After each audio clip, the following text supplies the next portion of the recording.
going on, guys? It is the FanUp NBA Strategy Show. I'm here joined by Terry. We've been doing these shows on Thursdays, bringing you some information about FanUp. It's a different way to play daily fantasy sports. There's no salary cap. You play whoever you want. There is a flex position. We're just score 1.5x the fantasy points. Spoiler, I might like Jokic in that spot. I don't want to put words in Terry's mouth. He's going to like Jokic as well. I'm pretty sure about that. Do us a favor, like the video, subscribe to the YouTube channel. Also, if you're signing up for FanUp for the first time, use the promo code Awesemo. You don't have to make a deposit. If you just sign up using that promo code Awesemo, you get $25 in free credits put into your account. Just sign up using that promo code Awesemo, download the app. All you have to do. Don't even have to make a deposit or anything. Terry, how'd you enjoy your time off from basketball? You know what? It was pretty good. It was nice not having I enjoy writing my articles every day, but it was nice having a little break from that after writing every single day of the basketball season. Nice jumping over to NHL for a week and playing over there. I had a couple decent fun slates over there. So, yeah, it was pretty good. How about you? Yeah, so it was I enjoy being able to do nothing because I do shows 6 nights a week. I do a lot of shows. So it was kind of cool to be able to do nothing, but at the same time too, playing DFS is my main source of income, playing DFS and sports betting. And I just don't have other hobbies really. So I don't have anything to do. So I'm like, oh, this is cool. What do I get? Oh, I'm going to do nothing when I'm off work because work is also what my hobby is. That and I was running really well in NBA DFS and DFS in general leading up to the All-Star break. So it kind of did feel like I was getting blue balled a little bit because it was like, oh, I had my best football week of the season was in the Super Bowl. Then I had my best NBA slate, the final slate before we get into the All-Star break. And now it's like, now I don't have anything to do. But we're back today. That's always the tough part of those breaks, right? I mean, that's when you feel like you're going good and everything, and then having to take that week and, hopefully you come back, knock the rust off right away and get back into it. But yeah, I feel you on that. And like I said, hence the NHL slates that I was playing. I got stuck on NASCAR. I don't know if you heard about the NASCAR FC to FanDuel matching issue with some dude's name that didn't come up. Cost me a nice little 50 lineup train in the NASCAR slate there. But yeah, it's fun to feed the addiction a little bit during that week. Yeah, I know nothing about NASCAR. It was not some. It was. You look like. I mean, I don't know. You kind of look like somebody who'd be into NASCAR. You have just the visual image of somebody. It's the facial hair, the hat. It's kind of the appearance of a NASCAR fan. Tyler also a little. All right, I'll take it. Yeah, Tyler also a little bit just based on being from Texas. But hey, basketball's nice, back. Looks like basketball Tyler cashed Daytona. Tyler was at Daytona. No, he cashed the Daytona. He took either third or fourth. He said in one of the 20 maxes. Not bad. I missed the other part of that chat because we have the little bit of a different. We got fourth in the $3.20 max at Daytona. Barry Bonds. I think that's a misspell. I think he meant Barry Bonds, but no, Barry. That's a NASCAR driver. You just don't know. Yeah, it could be either that or it was one of those created characters in MLB game because they weren't allowed to use Barry Bonds' likeness. So let's hit on a little bit of the FanUp slate now, where once again, there is no salary cap. We can play whoever we want at any position. And we're going to start with the guards here. And, Terry, center to me is kind of going to be the easiest spot to talk about on the entire slate. Guard, we've got a couple of interesting options at the high end. Here are some of the players I have projected for the most fantasy points that are guard eligible. Steph Curry, Devin Booker, Ja Morant, Devin Booker being kind of, the key one to me today with no Chris Paul in the picture. I'm wondering for you, Terry, is there anybody else you would put in terms of being that upper tier of guards, and who are your favorite guys to target? Yeah, so I went through, and I agree with you. I was going through before the show, just kind of making a list, so I had the positions right. There are a few positional discrepancies, between the FanDuel and DK slates and what FanUp's doing with positions. No multi-position here, so I wanted to make sure I had everybody at the right spot. And the list for guard is just a lot longer than the list for forward, even, or the list for center. Which I think the list for center's got 2 names on it. One of them goes in the flex spot, and the other one goes in the center spot, like you were hinting at. We'll get into that. But at guard, I think there's actually a little bit of depth. And it's kind of borne out looking at our projections. There's a lot of guys, if we're looking at like DK projections, projected from 48 at the top, where we've got Ja Morant, we've got Booker right there at 46.9. And then you go down into the high 30s. So with like a 10-point spread, there's roughly 10 guys that we can talk about at the guard spot that could all end up performing about the same. There are guys that I like better, and I think my choice out of those guys would be Booker, just based on what you said with no Chris Paul there. We've seen that before with Devin Booker and the big takeover. I don't know what that clapping noise is that I'm But we've seen Devin Booker take over in that situation before, and I think he does it again. We've got a really nice boom score probability on him. It's a salary-based number on the other sites, but you can extrapolate some, ceiling score potential from that. So I think Booker's a great choice in one of those guard spots. Yeah. So by the way, that is Tyler typing on his phone. It is the buttons doing whatever it's called. But so for me, I think the two top guys here are, there he goes. He put it on silent. That'll fix it up. This is, a little bit of new technology, us trying to figure out how to share our phones while we're doing this. And please, anybody who's watching, don't be texting Tyler or anything crazy because it'll pop up on the screen potentially. Please do. So looking at the guards, for me, if I could only choose two and I'm trying to be optimal, it's going to be Ja Morant and Devin Booker. And I assume he's going to be popular also. Steph Curry, I still think has immense upside, obviously, at the guard position. It's just the floor is lower for Curry because he's not nearly as consistent. Now, the All-Star break doesn't mean that much to me, especially how people perform in the All-Star game. But is there any takeaway from you where you look at Steph Curry hitting a record 16 threes in the All-Star game and think maybe he comes into this game firing a little bit with a little bit of extra confidence and maybe the usage rate spikes a little bit because of that? On the show, but on the live before lock before the All-Star game, it made me feel good because I said that is essentially going to be like Steph Curry's shot at the three-point shooting competition that he didn't take part in, because those shots are that wide open. Yet he was taking some ridiculous ones too. He stopped at one point at half court and just took a half quarter because why not? Because it's the All-Star game.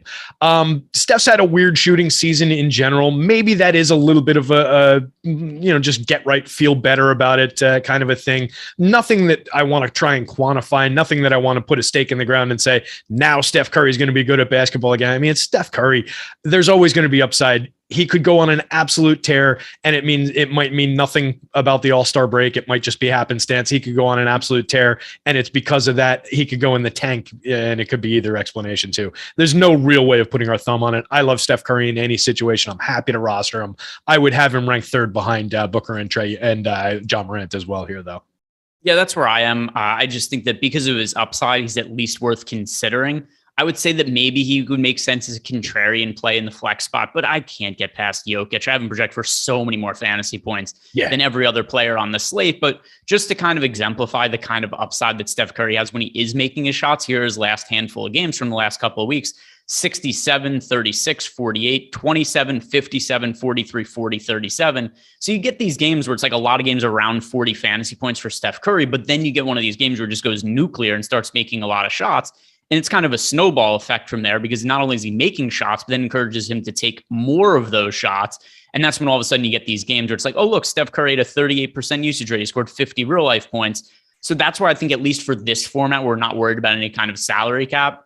I would consider him at least for the upside, whereas it's hard for me to consider any other guards outside of Morant, Curry, and Booker. Is there anybody outside of that trio that you look at and think that maybe I'm overlooking from an upside standpoint?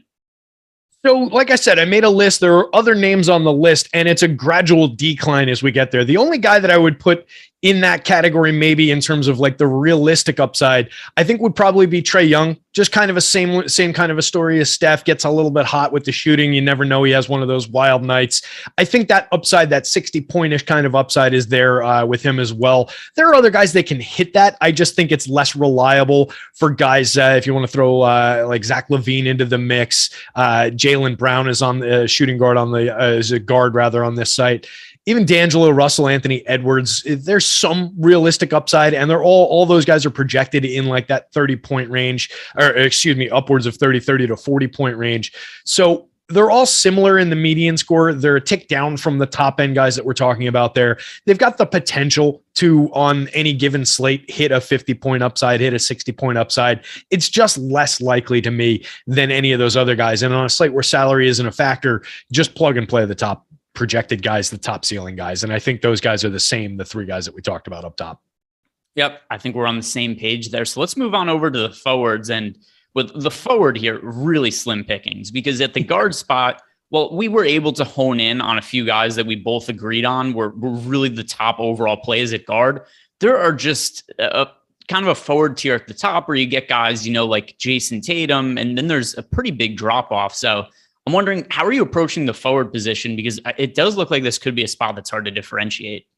Yeah, it looked extremely thin. I think any differentiation that you're going to do on this site tonight, it's when we're shooting for a split prize amongst the top 10 and everybody gets, I think it's like $110 in a pair of Jordans or something like that. You can take differentiation out of the equation to some degree. Like a lot of people are going to have dupe lineups anyway. You don't necessarily have to factor it in quite as much, but it's still going to play a part here. I just don't see how we're going to find it at the forward position. I think it's Jason Tatum, it's Domantas Sabonis, and then it's everyone else. And it's separated by a pretty wide margin. And I do agree Tatum above Sabonis in that spot based on how we've got it projected.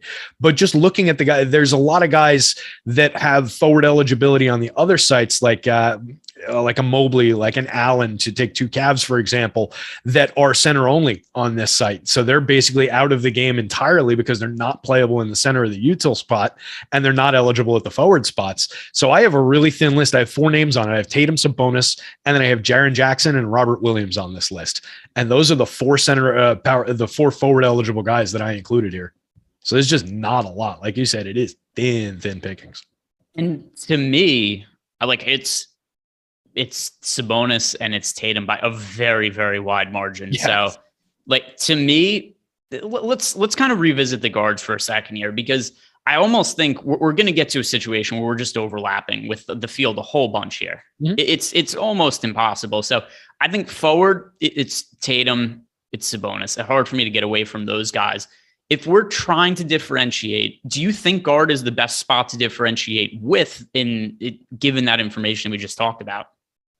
Yeah, I mean, if you want to take one of the premium out of the top 3 guys that we talked about and then make one of those pivots instead of going like Booker Ja or Booker Steph or Ja Steph, go Booker Jalen, go Ja, D'Angelo Russell, or even I think even like Ja Steph would be differentiated maybe, or maybe it's the other way around. Maybe it's Ja Booker. It depends on which one of those guys gets the most buzz. I think Booker's going to be in there as far as the most popular pick because he's just going to have industry buzz all day long.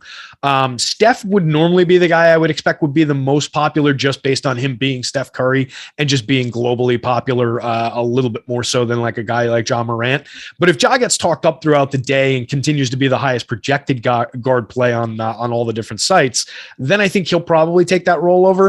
So there's a little bit of flex there. You throw Trae Young into the mix. You can do different things and not sacrifice that much in terms of the median projection. It's just that reliability of approaching that ceiling score that we were talking about that you do start to sacrifice when you start including guys like D'Lo or DeRozan or anybody like that.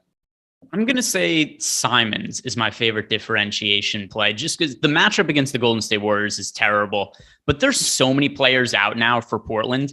And I just have to think this is going to mean a lot of usage for him. So Damian Lillard, we don't think he's coming back this year. Then we've got CJ McCollum traded. And now Yusuf Nurkic is out for if we're being realistic, probably the rest of the season. Why are you bringing Nurkic back at this point with a foot injury? Simon's usage rate over the last handful of games, 29%, 29%, 31%, 32%, averaging right around 50 fantasy points in his last 3 games. He's going to go out there and chuck. The matchup against the Warriors, like I said before, not ideal. At least Draymond Green's out. That's going to ease up the defense a little bit. But just the fact that we are seeing Simons come out of the All-Star break 3 consecutive games with over 30 points, and that's not because of some crazy efficient shooting. While he has shot the ball really well, there just aren't other guys to shoot right now on Portland. And I guess if we're trying to differentiate and find upside, this is going to be my guy. Now as we're just kind of walking through the strategy of this slate. So I don't disagree with everything you just said about Anfernee Simons and why he's a good play and why it makes sense that he's got upside and everything with that. I like him better on the salary sites where that's important. On a no salary site, it's still a little difficult for me to go to him. He's for the season 0.89 fantasy points per minute compared to a bunch of guys who are in the 1.3s, the mid 1.3s, the 1.2s. Over his last 3 games, like you mentioned, Simons has been hot, jumped to a 1.25, call it 1.3. that means his ceiling production is in line with these other guys in their average production for their normal situations for the season. You get a guy like Booker who jumps into a spot with no Chris Paul now, he's going to get a much bigger jump to a bigger fantasy score than what Simons does. So I think Simons is in the mix, and that's an interesting call that definitely nobody on this site is going to be using Simons. So you get a major piece of differentiation there. I'm just a little concerned about the sacrifice of ceiling and the sacrifice of median there, or the potential sacrifice of median there. So I actually only have Steph Curry project for one more fantasy point than Simons today. Okay. And it's just all those guys that are out for Portland right now. And I'm going to pull up the numbers for him this year because, we've got time here. Honestly, Steph is a perfect comp there. I mentioned the last three for Simons, 1.255 fantasy points per minute to put a fine point on it. Steph for the season, 1.25. So that's the exact example of what I was just talking about. Basically, Simons has elevated his production to meet Steph's average production. So that's a great comp. I mean, it makes sense that they would be projected that way. And there isn't that much data this year for Anfernee Simons when Nurkic, McCollum, and Lillard are all off the court, but 8.3% usage increase when all three of those guys are off the court. A ton of usage going to Simons in this situation. Wow. He's going to shoot, and given that he's going to shoot that much, and just here's the projected starting lineup today, or at least the starting lineup I have when I was trying to figure out minutes this morning for Portland. The starting lineup that I'm expecting for them tonight is Anfernee Simons, Josh Hart. Hart's a decent player, but then CJ Ellaby, Justice Winslow, and Trendon Watford. Simons is going to take a lot of shots, and I just don't see a way that Portland is competitive in this game unless he makes a lot of those shots, because these other guys are not high volume shooting players. Simons is going to have that, 30 to 35% usage rate. If somebody's shooting that much and they miss the shots, they lose, they get blown out. If he makes some of them, they're kind of in play. It's hard to imagine that somebody could really suck as a 35% usage guy and the team's going to be competitive. So whatever. Do I feel super confident in Anfernee Simons? No, but we're playing in top heavy contests with no salary structure and everybody's going to be playing the same lineups. Yeah, and it's difficult to mount an argument other than that. I still like them better on the sites where salary matters. But hey, it might be the first day of World War III, and we're here talking about fantasy basketball with no salaries. So there we go. Who knows? That's the spirit. That's the spirit, Terry. And don't forget, you guys also, if you want to take advantage of all our offers before the world ends, you sign up Awesemo. You get 25 free bucks to play with here over a FanUp. Anything else you want to hit on from the forward position now that we get back to those guys? Because to me, like I said, if I'm going to differentiate, I'm going to do it at guard. I can't get away from Sabonis or Tatum just based on what my projections are. At least for Anfernee Simons, he's somebody I've projected for, low mid 40s fantasy points, and I see a path to upside. I don't see it quite the same in terms of realistic ceiling for other forward options. Who is the player outside of Sabonis and Tatum at forward do you think has the most upside? I think it's got to be Jaren Jackson Jr. 1.20 fantasy points per minute for the season, 1.21 over the last 3 games. We all know the story about if he's on the court and not getting into foul trouble. He's a very, very aggressive, good performer in terms of fantasy points per minute.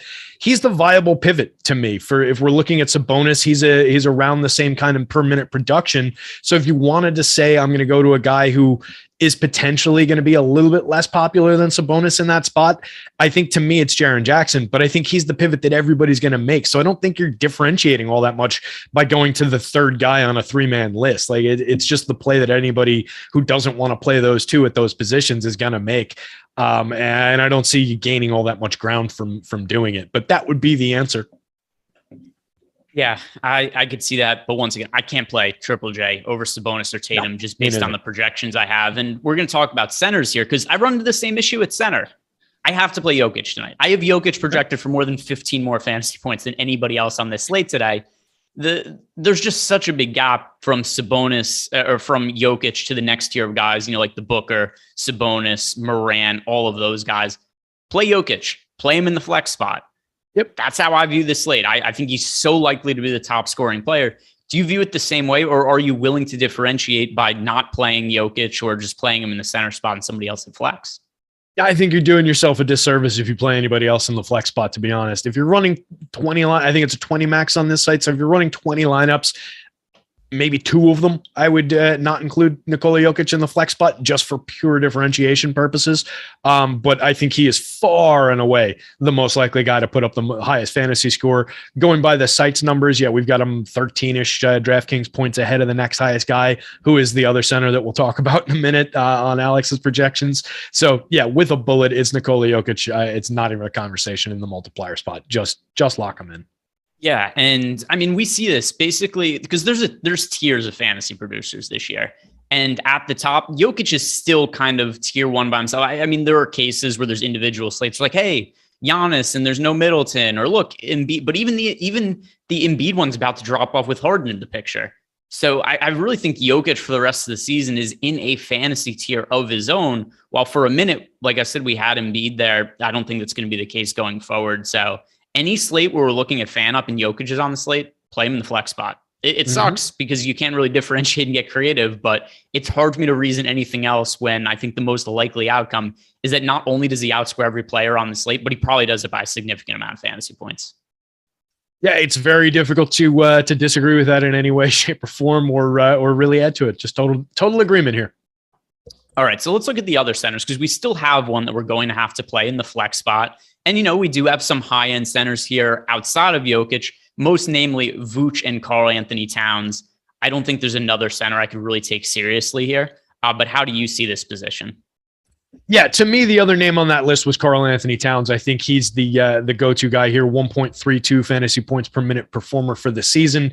We've seen a little bit more than that out of him. He was a 1.39 performer last year. Seems, just to put a little narrative spin on it, seems extremely motivated. He was talking at the All-Star game about, he wants to prove himself the best shooting big man of all time. And just, I feel like he's gotten a little bit of a kick this year and wants to probably play himself out of Minnesota and reclaim, his status as one of the elite players in the league.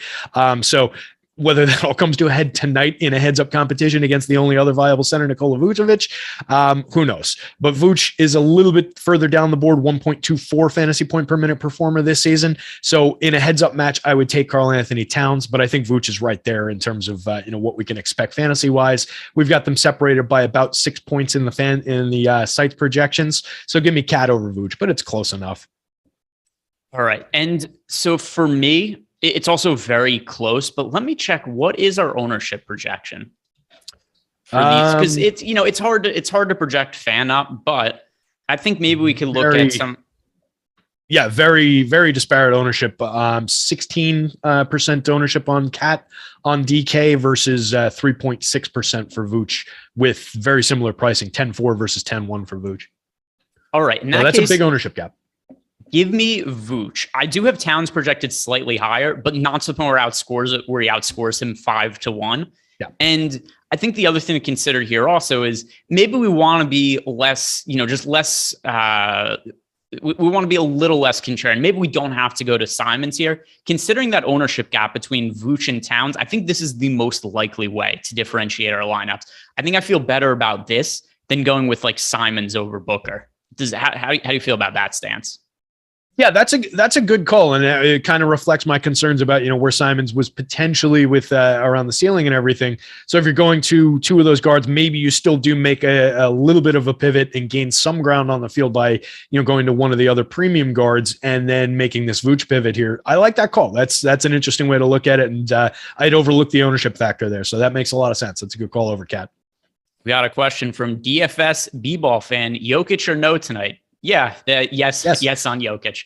It's just going to be a slate. And by the way, we could have this as a broad-ranging conversation across not just FanUp, but also DraftKings, FanDuel, Yahoo, any site that has a salary cap. I have Jokic projected for so many more fantasy points than everybody else. So FanUp, not a concern, right? Because there's no salary cap. So we're playing Jokic there, no brainer. Even on other sites with a salary cap, we have players out today. There is value. It is not that difficult to get up for Jokic. And once again, I have him projected for so many more fantasy points than everybody else that even on sites where we do have a salary cap, he's 12.5 on DK, on FanDuel, 11.4. That's a ridiculous salary on Jokic, by the way, 11,400 on FanDuel. I still like him even on sites with salaries, just because people are asking about Jokic relative to that, Terry. Are you in the same boat as me where even if he was a situation on FanDuel where we had to pay a salary for Jokic, we're still rostering him?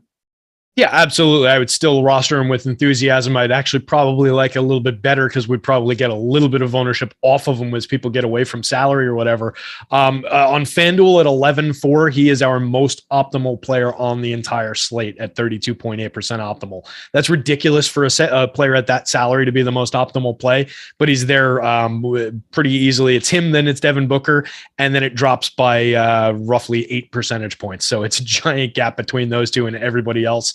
On DK, call him the 7th or 8th most optimal player, maybe not even that far down the list. I don't have it sorted by that at 12.5. Same situation. Play him in all sites, all circumstances. Just fire away with Jokic on this slate. All right, Terry, anything else you want to talk about here as it pertains to FanUp and the lack of a salary cap structure we could roster anybody want? Is there any loose ends that we have not yet dug into? Any other players we should be bringing up? In terms of other players, now you're basically downgrading your lineup if you're going to other guys that we're not that we haven't really brought up here. There are other guys at the center spot that are going to be talked about in other shows like Mobley, like Allen, where they have positional eligibility at the forward spots on the other sites, where they have salary considerations. Like you look at Mobley for 7,500, he's coming up 14% optimal on the FanDuel slate. 7,000 comes up the same amount optimal on DK with power forward and center eligibility. It's just a totally different animal over here, where there's only a very limited pool of players before you just start making major downgrades to your lineup if you plug in anybody else. So it's really limited to the guys that we've talked about. Circumstantially, a few other guys could potentially work their way into the winning lineup when you look at it at the end of the night, but these are your best bets going into the slate, and that's the best we can hope for. All right, so let's finish because we've got like a minute to play with here. So I just want to go through, if we're building a lineup, not considering what we think the field is going to be doing, just this is what we think is the optimal lineup. Let's go ahead and build that. For me, it is Morant and Booker still at guard. Is it the same for you? Does anybody else sneak in ahead of those guys? No, I'll go with that. Morant and Booker for me. Forward, we got it there. It's Tatum and Sabonis. We talked the next guy is Jaren Jackson Jr. Massive gap in projection from him to these guys. Tatum and Sabonis, the guys. I'm going to ask you just for the humor of the show, just so I make sure I get your stance and that I'm not just assuming your opinion. Terry, Tatum and Sabonis, top two forwards. I concur. At center, I know we have Vooch in here right now, but that's just for ownership reasons. I do have Cat projected higher than him. Obviously, the highest projected center is Jokic, but he has to go in the flex spot. So for me, the optimal lineup would have Towns. If you were playing, like a cash type lineup on FanUp and you were not concerned about any kind of duping, this is it on screen for me right now. This is my highest projected lineup considering the numbers I'm looking at. Terry, is it the same for you? Or is there anything else we'd be changing here? It is. I feel like this is like that scene in Crimson Tide where they crack the thing and have to confirm that the message is authentic. Message is authentic, Captain. That one works. All right. That is going to do it for us today then, guys. Like the video, subscribe to the YouTube channel, check out all the other content we have today. MMA strategy show. We got the NBA Live Before Lock, NBA Deeper Dive, and our new NBA betting show. That is Locks Before Lock, which is, in theme with everything else Live Before Lock related. If you guys are interested in sports betting, if you guys are interested in props, check that out. 30 minutes right before Deeper Dive. Good luck, and I hope to see you guys later.